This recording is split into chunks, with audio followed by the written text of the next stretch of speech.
part of the Circling Seattle Sports and Converge Media sports team here is going to head down to spring training starting the 21st through the 28th of March here. So the last real week of spring training, myself alongside our league photographer, Liv Lyons, will be heading down to cover the games there. We'll have obviously the game coverage and live as well. I mean, it'll be great to have those live as opposed to watching on TV, listening on the radio, or following along on MLB.com. But to have that in addition to, we're going to have a lot of content in terms of player interviews, trying to get some coach interviews as well before the season begins, a daily journal so you can follow along through our journey as that continues to progress, and potentially more there as well. So want to be able to pay attention for that, so I'm going to run this here. You want to follow us on our platforms as well as the Converge Media platform so that you can see how that all goes down as we go down to Peoria for spring training and to take that on. It's going to be a really big, fun, exciting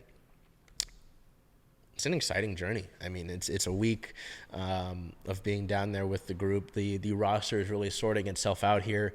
More and more roster moves are made every day for the Mariners to continue to cut down to that 40-man roster, that opening day roster that we'll see for a year where, that drought is over, and now it's shooting for getting further than what they did this past year, which was, making it to the ALDS, which is no laughing matter. But you've got the boogeyman. He's gone in terms of the drought. So it's now to continue forward and go further. I know they added some key veterans. You've got a lot of interesting storylines this year on top of just the normal stuff. So it'll be a lot of fun to get that going and get down there, which is tomorrow. I head out. So we've got the little scroller going down below, so you can make sure to follow us on our socials. We also did hit 1,000 followers on Twitter. I want to talk about that later, but that's big, that's exciting. So I wanted to mention that before we really began our Mariners recap for the past week. So we'll start with our past week in games, of course. March 13th at the LA Angels, a 2-8 loss. Our player of the game, center fielder Jared Kelenic. JK, 2 hits and 2 runs on the day. March 14th versus the KC Royals, an 8-6 win. Our player of the game, left fielder Randy Bednar. Bednar, 1 hit, 1 run, and 2 RBIs. Unfortunately, the game on the 15th against the Athletics was rained out. Yes, rained out down in Peoria. So we don't have anything for that. The Mariners did make up with it with a day game and a sort of split squad thing. The next day in the morning against the Padres, but there was no coverage of that. So that was I can't really tell you what happened there. And then March 16th versus the Giants ended in a 0-0 tie. Our player of the game, starting pitcher George Kirby. Kirby, 3 1/3 innings pitched, 4 hits allowed, no runs allowed, no walks, and 4 strikeouts on the day.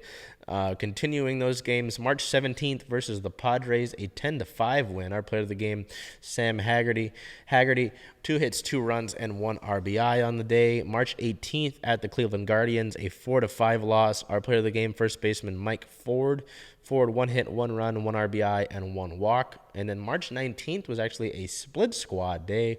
Those teams playing at the same time. At the Rangers, a 2-1 loss. Our player of the game, left fielder Jared Kelenic, 2 hits there. And the tough loss is the Mariners faced Jacob deGrom, who played in one of his first few outings, really, for the Rangers. And then the game the same day, at the same time, against the Chicago White Sox, 6-2 loss. Our player of the game, starting pitcher Robbie Ray. Ray opened the game off nice, 4 innings pitched, 2 hits allowed, no runs, 2 walks, and 9 Ks. But the bullpen did not help him out there in that loss to the White Sox. That is a great transition as we go over to our player of the week here. I went with Robbie Ray over the past week. 2 games played, 7 innings pitched total, 6 hits allowed, 1 earned run, 3 walks, and 15 strikeouts. He now has 21 Ks over 12 innings pitched this spring. It was very interesting to see in Ray's first year as a Mariner, signed a 5-year deal. I believe it was a 5-year deal. I could work to clarify that as I go on here. But, coming off of a Cy Young, there was talk about he regressed. Yes, a 5-year, $115 million. All right. got that right. There was some regression with Ray. I know he struggled here, but in terms of his general numbers over the course of the year, he had similar numbers to his Cy Young season. He's added a new pitch.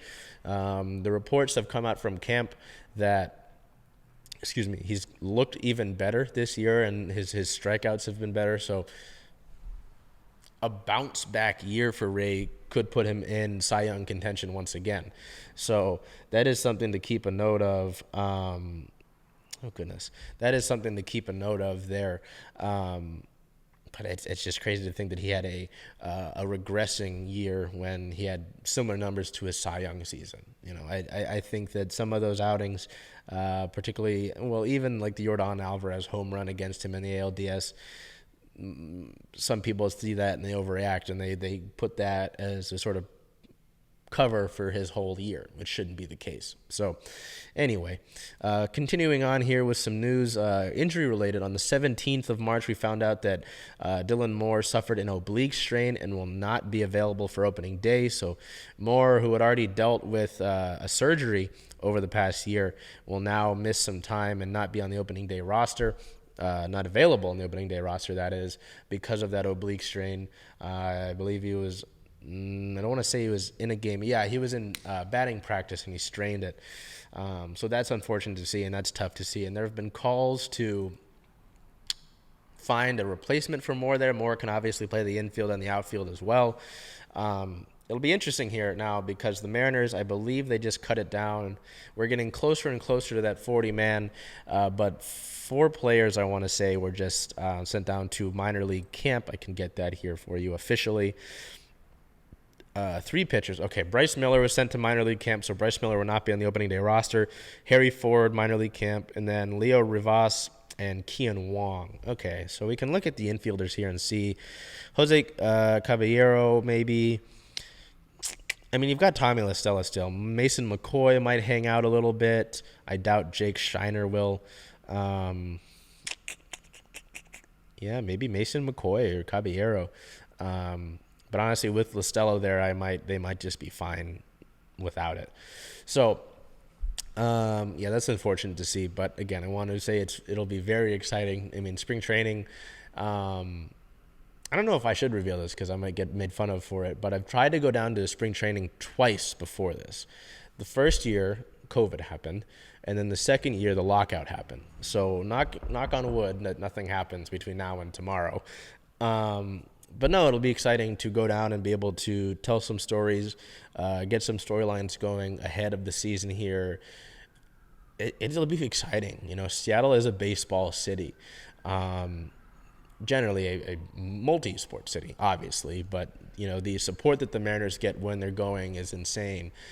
Even when they're not going, just seeing the Mariners logo around, I mean, being able to have this postseason logo on the side of a hat means a lot, so Mariners season is where a lot of things started for us, whether that's with Converge here or a bunch of different opportunities. So, looking to keep that going, go even further than we did last season, obviously, but continue to tell those stories, go more in depth than we did last season. And that starts in spring training this year, which is a big thing. So we want to continue to be excited for that. And that starts tomorrow. So that'll be a lot of fun. But again, you want to make sure you want to follow us on socials, of course. We look at league notes here. The only thing that we have as the World Baseball Classic continues is that Jose Altuve was injured in the World Baseball Classic. So again, I talked about in the Seahawks league notes how we want to, in all of the league notes, we kind of keep it division related normally, or if it's like the top headlines. The Astros all-star second baseman is out indefinitely after having surgery to repair a broken thumb. So that could impact it. From what I read, the recovery is about 8 to 10 weeks. So it's not super long, but that should still impact the Astros a decent bit. They're still a great team. They will still probably finish top of the division, but it will hurt them for those weeks that Altuve is out. We look ahead here for this sort of last remaining stretch of games, starting on March 20th, today versus the Brewers at 1:10. That already has started. Let's see if we can find an update on that. We'll keep going here. On March 22nd, so they get the day off on the 21st. March 22nd versus the Dodgers is a 6:40 p.m. start. March 23rd at the Reds is a 6:05 start. And then March 24th versus the Oakland Athletics is a 6:40 start here. 0-0 bottom of the first, 2 outs. Okay. As you see here, the Mariners have a 10-win, 10-loss, 2-tie record. Yeah, 2 ties. They can do that in spring training, which is a little bit annoying. I understand. We go over here. The 25th, excuse me, is a split squad day. March 25th at the Giants facility is a 1:05 start. And then March 25th at the Diamondbacks is a 1:10 start. March 26th at the Padres is a 1:10 start as well. In terms of where you can view those, we'll give you those as well because I know that's important. Folks trying to keep along with these games. Obviously, as you can see in the bottom, you should follow us on Circling Seattle Sports to keep up with those better than live. But March 20th is radio versus the Brewers today. March 22nd, radio and TV against the Dodgers. March 23rd, radio. March 24th, radio and TV. Those split squad games, the Diamondbacks game is both radio and TV, and then the Padres game is just radio. So, unfortunately, a lot of those are on radio delay as well. So, again, the best option is the thing you see in the bottom of your screen scrolling along there. Following us on social media at Circling Seattle Sports to get that live coverage immediately to your fingertips there. Or if you're not on your phone and you're on your computer or something, we'll still at your fingertips.